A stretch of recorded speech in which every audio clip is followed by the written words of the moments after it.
Hello, हम लोग class 10 exam 2023 की तैयारी कर रहे हैं। इसमें हम क्या पढ़ रहे हैं? अति लघु उत्तरीय और लघु उत्तरीय प्रश्न पढ़ रहे हैं। इसके लिए हमने क्या किया है कि पहले पेपर का पूरे एनालिसिस किया, उसमें से जो इम्पोर्टेंट क्वेश्चन है कि जो एग्जाम 2023 में आने की संभावना है या आ सकते हैं, उसे हम पढ़ ले रहे हैं। तो आज हम क्या पढ़ रहे हैं? अध्याय 10 प्रकाश परावर्तन तथा अपवर्तन। इससे पहले हमने अध्याय 9 तक पढ़ लिया है। तो आज क्या पढ़ेंगे? इसमें दिया है प्रकाश का परावर्तन इम्पोर्टेंट है। प्रकाश का परावर्तन किसे कहते हैं? हम जानते हैं प्रकाश का परावर्तन जो होता है वो प्रकाश का किसी सतह से टकराकर उसी माध्यम में लौटने की घटना को प्रकाश का परावर्तन कहते हैं। आप इतना भी लिख सकते हैं या इसे ऐसे भी लिख सकते हैं कि जब प्रकाश किसी पालिशदार या चिकने तल पर गिरता है तो उसका अधिकांश भाग तल से टकराकर उसी माध्यम में वापस लौट आता है। इस घटना को क्या कहते हैं? हम प्रकाश का परावर्तन कहते हैं। ये भी लिख सकते हैं, अगर ये याद ना हो तो ये छोटा है, इसे भी आप लिख सकते हैं। परावर्तन के नियम क्या है, इसके बारे में भी जान लेते हैं कि परावर्तन के नियम क्या है। परावर्तन के जो है दो नियम होते हैं। पहला है आपतित किरण, परावर्तित किरण और आपतन बिंदु पर डाला गया अभिलंब तीनों एक ही समतल में होने चाहिए या एक ही तल में होने चाहिए। दूसरा है परावर्तन कोण सदैव आपतन कोण के बराबर होता है, या कह सकते हैं आप कि आपतन कोण सदैव परावर्तन कोण के बराबर होता है, दोनों एक ही है। अर्थात हम लिख सकते हैं कोण आई बराबर कोण आर। देखिए फिगर है, ये जो है ये क्या है? एक परावर्तक सतह है। मान लो चिकनादार या पालिशदार कोई सतह है, या पियन जो है ये पालिशदार कोई सतह है। ये जो है ये क्या हो रही है?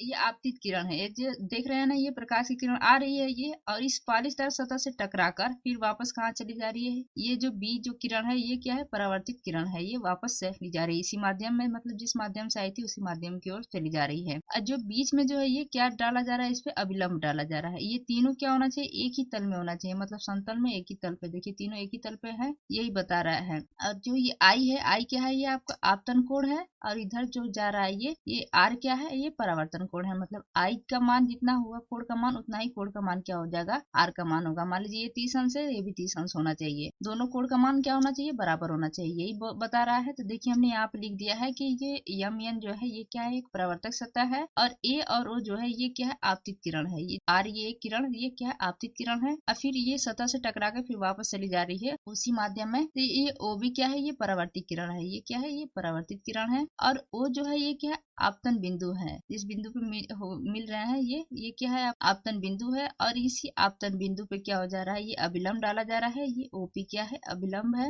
और आई क्या है? ये आपतन कोण है। और आर क्या है? ये परावर्तन कोण है। ये प्रकाश चैप्टर से एक इम्पोर्टेंट सवाल है, ये एकदम मोस्ट इम्पोर्टेंट है। तो सवाल हमने लिया है कि एक उत्तल लेंस की क्षमता 2 डायोप्टर है, इसकी फोकस दूरी होगी। ऑप्शन ए दिया है इसमें 20 सेमी, ऑप्शन बी है 50 सेमी, ऑप्शन सी है 40 सेमी, ऑप्शन डी है 100 सेमी। देखिए इसमें दिया क्या है कि क्षमता, लेंस की क्षमता दिया है 2 डायोप्टर। ऐसे अगर सवाल बदल सकता है कि 2 की जगह पे 4 कर सकता है, यही करेगा। बस दिया क्या है इसमें दिया है उत्तल लेंस की क्षमता 2 डायोप्टर है। तो लेंस की क्षमता कितनी दिया है? 2 डायोप्टर दिया है, तो 2D लिख दिया हमने। लेंस की क्षमता का जो सूत्र होता है 1/में फोकस दूरी होता है। क्या होता है? 1/में फोकस दूरी होता है, तो इसलिए हमने लिख दिया 1/में एफ होता है। एफ मतलब फोकस दूरी क्या होनी चाहिए? आपकी मीटर में होनी चाहिए। लेकिन अगर ये इसमें क्या दिया है, देखिए इसमें पूछ रहा है ना फोकस दूरी क्या होगी।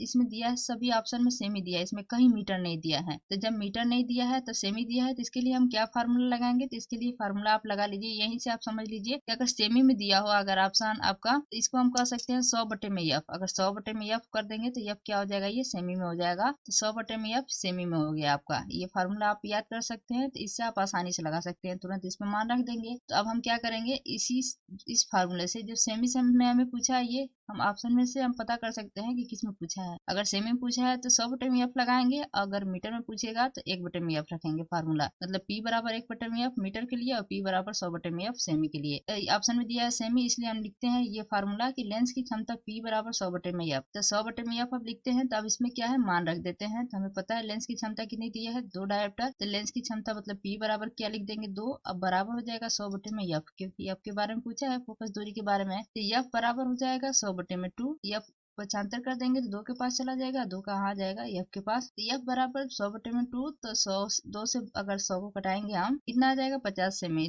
2 से 100 50 बार में कट जाएगा, तो एफ बराबर कितना हो जाएगा? 50 सेमी। इसलिए हम कह सकते हैं फोकस दूरी बराबर कितना हो गया? 50 सेमी हो गया।